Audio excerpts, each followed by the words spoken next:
damages. Now that he does have the double belt buff as well, so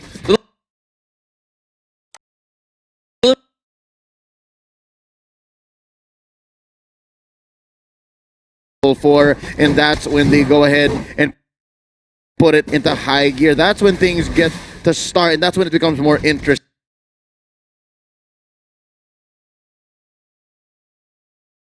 Find someone catching them off guard, and now Carthese just clearing the wave alongside the rest of these mid laners, preparing for the first turtle take. And speaking of which, we can definitely see that RQ is in the prime position to be able to get that challenge in. And for Lusty, he's keeping an eye out, and here comes Psycho.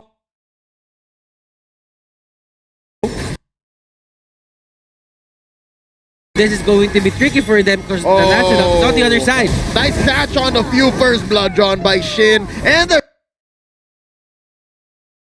there's no counter go. That's gonna be the Rampaging Sandstorm. Lusty bites it. Flap TZ. He's a little too low. Oh, not even a trade. They do get one. It's Vin, but it's 3 on the side of RQ Hoshi. 7.3 to 6.7. Oh, already a 500 gold lead. That was the perfect timing for RQ Hoshi to pick a fight. Why? Because Carthese's orange buff expired. He doesn't have the extra damage to help their side, and now Bren Esports have to bow out from that certain fight. Yeah, and you gotta give it to Sin on his perfect position as well. He managed to get 2 kills out of that effort, and those pickoffs out there has been able to just deny a little bit more time before the rest of the match being brought up. The Wanderer secured, but all eyes are still on Turtle once again, but something's happening down here. Yeah, no, I think Rebo understands that he can rotate much faster than R7, so that means he doesn't have to miss a wave, and then he can be part of the team fight. Now, Turtle take going on here. Lusty looking for a target. He does have his Imperial Justice on cooldown. That's going to be Caldizi taking the first Turtle. Down goes Lusty. Vin gets him down. Oh, that's going to be another takedown. Few gets eliminated. 2 for none. Is it worth the Turtle? What a pincer attack coming in from both sides. RQ Hoshi. He just rushed right in and got Bren Esports members all caught out, and I definitely like what they are doing with the Kai, just having the Hurricane Dance in perfect position. Now, team fight for Bren here is going to be really tough, but as long as they do not give as much turrets as possible, it's going to be great. Psycho will be the first target, and he will go down. Wiz King here is getting chased down, but Sin is there to help his ally, and that's going to be Flap. But Bren, they went for this. It seems like Few will be bursted down, but it will be the Order of Burns being popped right in.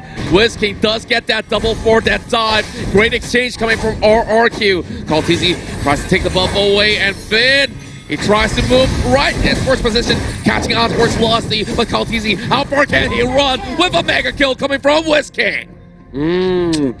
That was a very risky play coming out from Bren Esports. Carl just wanted to take that purple buff from Sin, but RQ Hoshi was on top of it. Yeah, and definitely a great timing on that circling eagle itself. Now 8-3, but the goal difference is not going to be too huge in the early phase of the game. 3 more seconds till the next objective. Well, I definitely see that right now. Members inside of Bren Esports, they're trying to pull the trigger on a very difficult position, and that definitely didn't pay any dividend at all. Now, looking at it, this is the team this is the roster lineup here for RQ Hoshi that really has the much aggressive early game.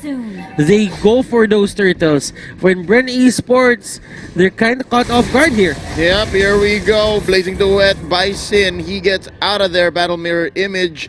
Did he steal it? I think he did. Carl Teasy is without his purple. And now the second turtle comes up. I think the fact that RQ Hoshi is just more comfortable with just giving up the turtle to get beneficial trades is dangerous for Bren Esports.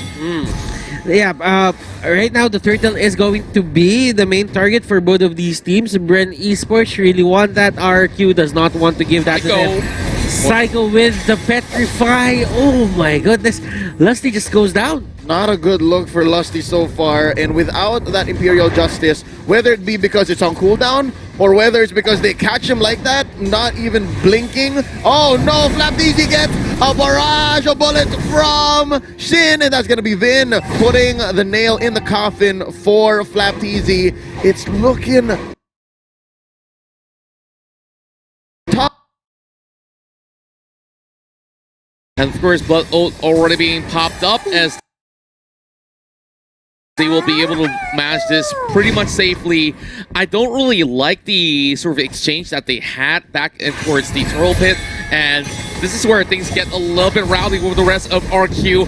Hoshi moving right back in, chasing on towards Ripple as he tries to make an escape, but how long can he last? As you can see, R7 has already got members right behind him, and Sid might just actually get this one coming. Now, Reba's just trying to scale at the bottom lane, but the problem is RQ Hoshi just control the top lane, and now the next target for them is going to be this bottom lane. They want to get this before the 60 seconds passes, so that they can set up to the top lane and get the next objective there. A turtle probably? But RQ Hoshi has their sights set on just controlling every single side of this map. Oh, Lusty tries to put a bead on to R7, misses it. Phantom Execution still online. They're gonna use it for a dash. It's not enough. Sin finds you, and Flapteezy uses Black Dragon form to retreat. Lusty survives, but only for now, as well as Flapteezy. That's -1. Carl finally shut down here. No longer a thorn on the side of RRQ Hoshi. They push mid. That's going to be open. And Butters, as you were saying, it's a diversion play. And they just got a free turret along the way. It's a drive-through, right? They're giving Bren Sports so many problems so that whenever RQ Hoshi goes for an objective, there's just no answer because they're trying to, you know, plug these holes in the sinking ship. The playing prowess or the playmaking prowess of Psycho is just showing right here. The amount of pressure, the amount of worry that he puts on Bren Esports' shoulder, it's just too much to bear for them, and they break down the pressure to the early game. Yeah, and you could definitely see that RQ's plan when they immediately lock in that clock, this is what they were hoping for in the best case of things, and they've already got 5 kills on towards this clock, and he's pretty much hard to catch in that sort of moment. Now, a little bit of setup here coming from Psycho as he's looking for a good one, and there we go. This is going to be the choke. They're going for the purple. And look at the life bars melting at the feet of Sin. That's a double. They take one on the backswing. But what is R7 for 4 members of Bren Esports? What is R7? It is all worth it. The siege begins right here. They want to penetrate, not even 10 minutes in. Yeah, and there's only a couple of all these members that will be coming up online in the form of Lusty as well as Flapteezy in a couple of seconds here, but they've already lost way too many towers, and I definitely think that RQ Hoshi, they take too much control, all in the span of less than even 10 minutes. Let's check out the items, shall we? Butters, we've already seen a great build coming out of RQ. Now, if you would look at it, Sin here went for the brute force breastplate. That is going to be good defense against the Lancelot. Now, Lancelot isn't at the best position right now just because he has the Heptasis, but no Endless Battle, no Blade of Despair. And Queen's Wings for Flapteezy, he doesn't have the extra firepower, he doesn't have the skill vamp to just back up that tankiness that he has. Although for few, we're seeing a bit of progression here. Enchanted Talisman to the Necklace Durance. Vin getting a bit of a Durance as well, and at the same time, he does have that casual Dreadnought armor just to protect himself from Karl'Tezi. So far what I'm seeing is Sin and Vin, say what you will about their names rhyming, but they both understand that they have to somehow go in. This is 2 heroes that usually don't have to go dive in, but oh, speaking of dives, that's going to be the Order of Brilliance popped in here by few just to survive. Rebo with the blood flow coming in, and here's a Black Dragon form. Flapteezy, he can smell blood. Epic Sandstorm. Oh, they sense the Lord take. Karl'Tezi take it down here. Sin is now godlike. There's the Blazing Duet. Lusty's gonna be next. Wiz King puts him in.